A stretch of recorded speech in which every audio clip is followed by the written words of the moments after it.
Fala aí, galerinha. Tudo bem com vocês?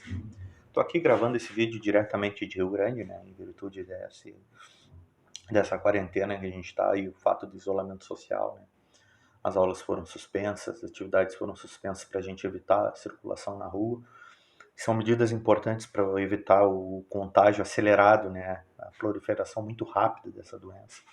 Como a doença nova, ainda não tem cura, né, a gente não tem a imunidade necessária.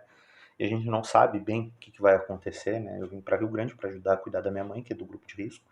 Eu também sou do grupo de risco, eu sou hipertenso, né? Tenho pressão alta, então me enquadro dentro do grupo de risco, também tem que tomar cuidado. E, gente, não achem que é bobagem, não pensem que isso é historinha, não é, gente. Tem que ficar em casa, tem que ficar quieto, evitar visitar, evitar passear, só sair o necessário.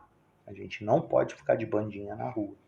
Detalhe, a gente não está de férias, a gente está em pleno ano letivo e tudo correndo, não normal porque a gente está à distância, mas tem que correr as atividades e a gente tem que ganhar, a gente tem que superar essa fase. Eu estou aqui para ajudar vocês a superar essa fase. Para mim não está fácil. Preferia estar aí com vocês, é bem mais fácil tirar uma dúvida, é bem mais fácil estar do lado de vocês, estar pertinho de vocês, né? Tendo contato de vocês cara a cara. Mas no momento não está sendo possível, né? Então vamos fazer esse desafio, gravar os videozinhos, produzir uns textos, fazer os exercícios. Eu estou me esforçando bastante. Tenho feito bastante pesquisa aqui, procurando alguns vídeos. Vocês repararam que eu sempre mando vídeos para vocês que facilita a compreensão de vocês. Da mesma forma, como eu digo sempre, estou disponível sempre para que vocês quiserem entrar em contato comigo, né? O texto da aula passada, então, o texto trazia o título de Domínios Morfoclimáticos Brasileiros. Domínio morfoclimático brasileiro nada mais são do que os biomas brasileiros, né? No texto eu conceituo o bioma e trago um aparato geral sobre os 6 principais biomas que existem no Brasil. Bioma amazônico, bioma caatinga, bioma cerrado, bioma mata atlântica, bioma pantanal e o nosso, né, que a gente está inserido dentro do bioma pampa, né?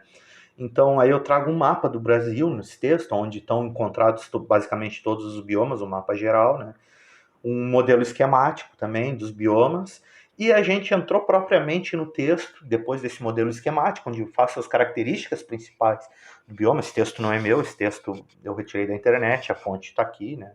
Não lembro agora o nome do autor, mas não é meu, não é obra minha.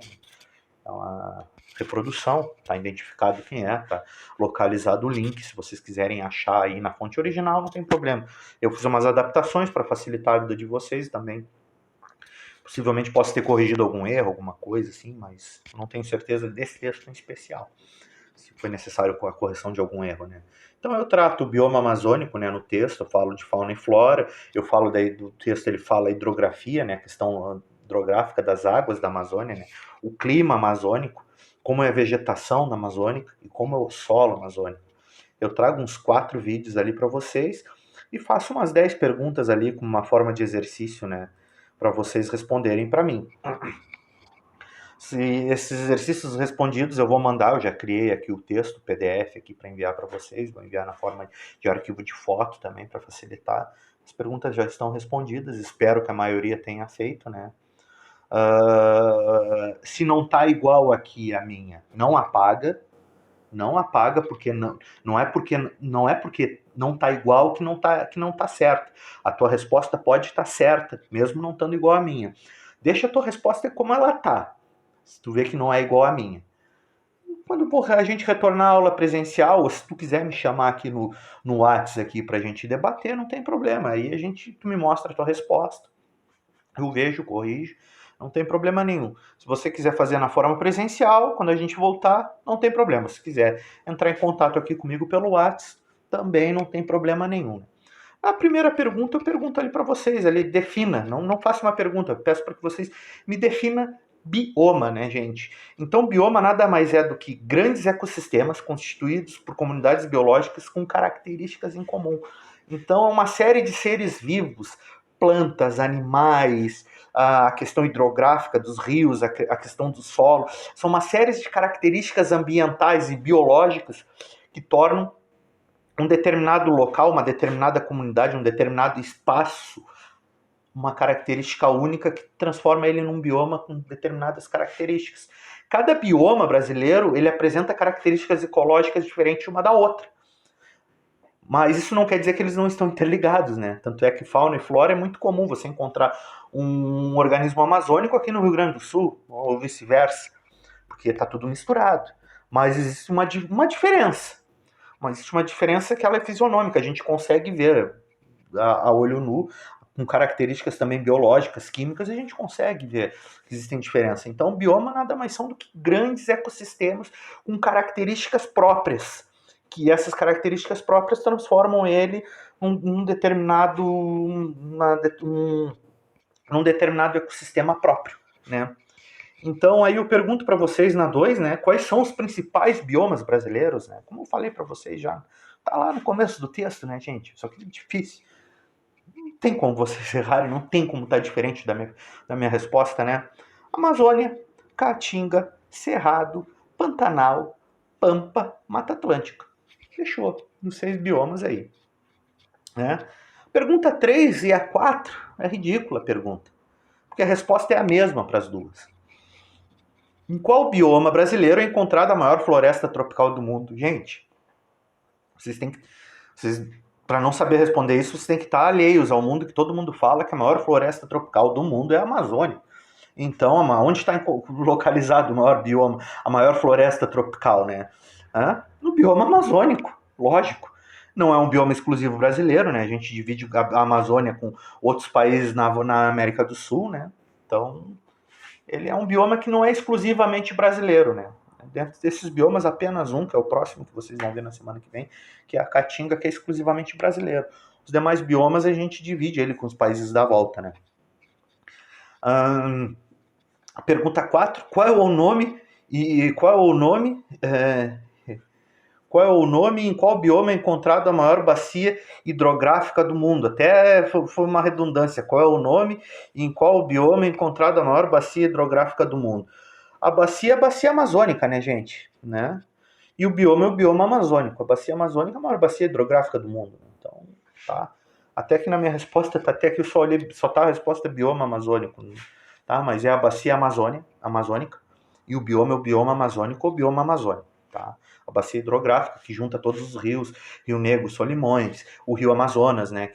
Uma série de rios e afluentes que zagam tudo no Rio Amazonas, né? E vai até o mar. Sai da Cordilheira dos Andes, anda mais ou menos uns 6.000 quilômetros até a boca do mar. Né?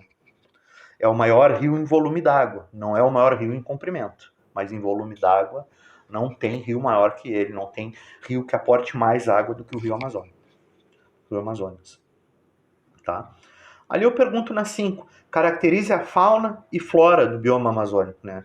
A fauna apresenta uma grande característica, uma grande biodiversidade, existindo organismos como onça-pintada, boto-rosa, arara azul, capivara, tatu, coati, mão-pelada, cobras em gerais, lagartos, insetos, vários tipos de insetos, aracnídeos, vários tipos de aranhas, vários tipos de escorpiões, enfim, uma série, vários tipos de formigas, vários tipos de besouros.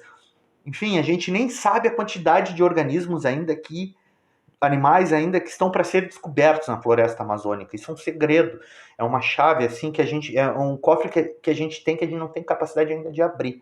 Não tem capacidade humana e nem investimento na ciência para isso.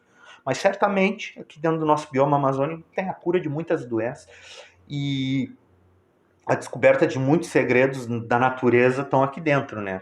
Isso eu falei da fauna. Agora, a flora possui uma grande diversidade, existindo mais de 30.000 espécies descritas, ou seja, tem mais de 30.000 exemplares descritos de vegetação, seja de pequenos arbustos, microplantas, a organismos gigantes, como plantas gigantescas, como cedro, pau-brasil, enfim, são árvores gigantescas, são árvores enormes que chegam a uma floresta alta, né? Uma floresta bem grande, bem densa, né? Com uma grande biodiversidade vegetal e animal. Pergunta 6 eu peço, caracterize a hidrografia do bioma amazônico, né? Caracteriza-se por ser a maior bacia hidrográfica do mundo, ou seja, ela é a maior bacia hidrográfica do mundo. Mais ou menos a ciência diz que acredita que 20% de toda a água doce disponível, né? De toda a água doce disponível do mundo, 20%. Ou seja, um quarto de toda a água doce, um quarto não, Um quarto não, 20% de toda a água doce disponível do mundo, né? Agora eu estou pensando, não é um quarto, não. Não é um quarto, seria 25%, mas 20% de toda a água doce do mundo, né? Tá ali tá disponível dentro dessa bacia amazônica, né? Que eu falei para vocês que é a maior do mundo, numa pergunta anterior. O principal rio é o Rio Amazonas, que recebe a maior concentração, a maior quantidade, o maior volume de água doce do mundo, né? O Rio Amazonas. Então, é basicamente isso, né? Que eu quero que vocês me respondam. Caracterize o clima do bioma amazônico. Essa é a pergunta 7, né? A região de clima quente e úmido, uma região muito quente, né? É uma região tropical, né?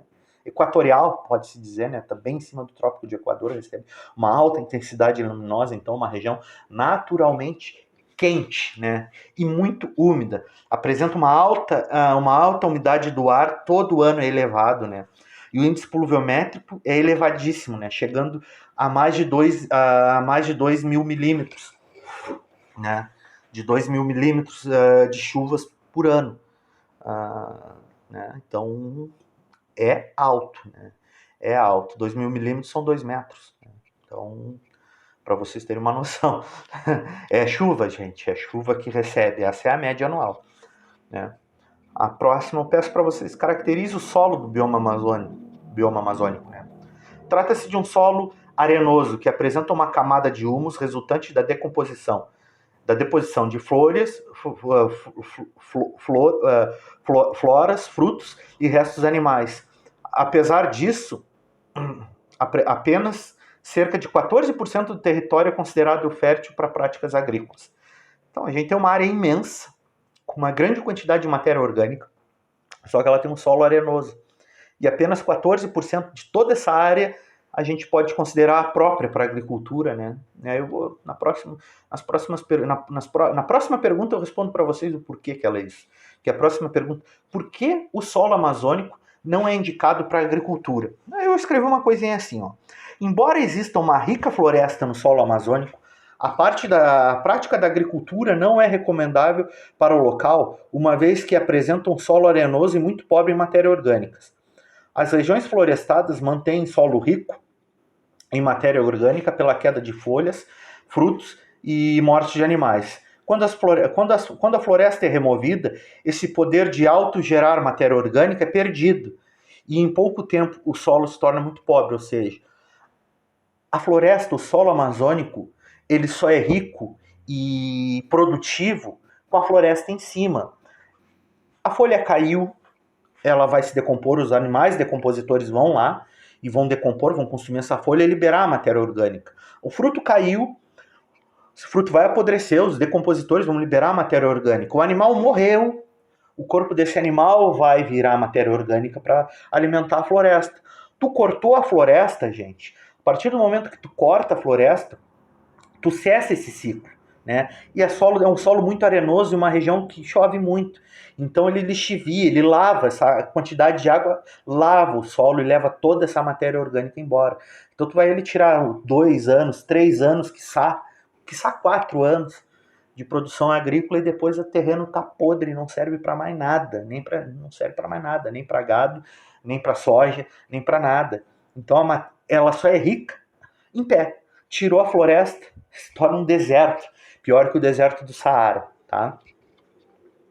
Aí na pergunta 10, né, também essas duas, a pergunta 9 e a 10 não estavam diretamente no texto, foi uma coisa mais para forçar a cabeça de vocês e fazer vocês fazerem pesquisas, né?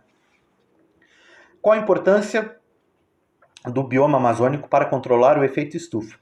O bioma amazônico, né, tem uma grande concentração, uma floresta muito grande, uma grande concentração de árvores.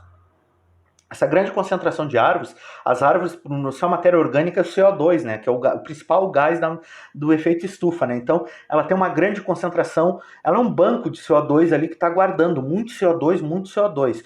Esse CO2, com demais outros gases, eles formam uma coisa chamada efeito estufa. Naturalmente, ele é bom, porque o que ele faz? Ele mantém a temperatura do planeta regulada. Só que ao passar dos anos, com a Revolução Industrial, um pouco mais de 200 anos, né, a concentração dos gases do efeito estufa tem aumentado muito. E isso está desregulando a temperatura do planeta. né? Então, florestas em pé, como a floresta amazônica, é uma riqueza incalculável para isso, porque ela mantém muito carbono que, se fosse queimado, estaria na atmosfera. E não está. Está dentro da árvore. E estando dentro da árvore, ele não vai ajudar a destemperar, a desregular a temperatura do planeta. Então é isso, né? Então eu coloco aqui a grande concentração de árvores presente na floresta amazônica concentra uma grande quantidade de CO2. O gás carbônico, juntamente com outros gases, forma uma espécie de efeito estufa ao redor do nosso planeta que ajuda a regular a temperatura da Terra.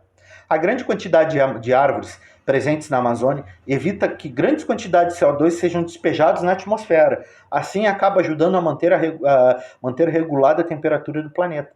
O pessoal até brinca na área das ciências que o ar-condicionado do mundo é a floresta amazônica. Então, tá aí a importância dela para a regulação térmica do planeta, né? Ela não é o pulmão do mundo, como o pessoal falava, de produção de oxigênio há muitos anos, né? A produção de oxigênio é feita no mar, através das cianobactérias, né? Elas liberam CO2, o gás oxigênio que a gente respira para a atmosfera para a gente. A grande sacada da Amazônia é a regulação térmica do planeta, porque na mesma linha no Equador, no outro lado, a gente tem o deserto do Saara, que é um deserto gigantesco e não chove. Poxa, mas a Amazônia não chove porque a Amazônia está lá. A floresta mantém esse clima, mantém essa hidrografia, mantém essa chuva. Se tu tirar a floresta, tu desregula isso tudo. Como tu já tem algo assim do outro lado, tu vai ter desse lado, tu vai desregular toda a temperatura do planeta. Então, para vocês terem uma noção da importância da nossa floresta em pé. Gente, por hoje é só. Eu espero que tenha sido prazeroso para vocês, agradável. Espero que tenha sido produtivo, né? E qualquer coisa é só prender o grito. Semana que vem tem o vídeo que eu passei. Vou fazer o vídeo da matéria que eu passei essa semana, tá? Então, beleza, gente. Bons estudos. Não estamos de férias. Foco aí, gente. E fique em casa. Abração.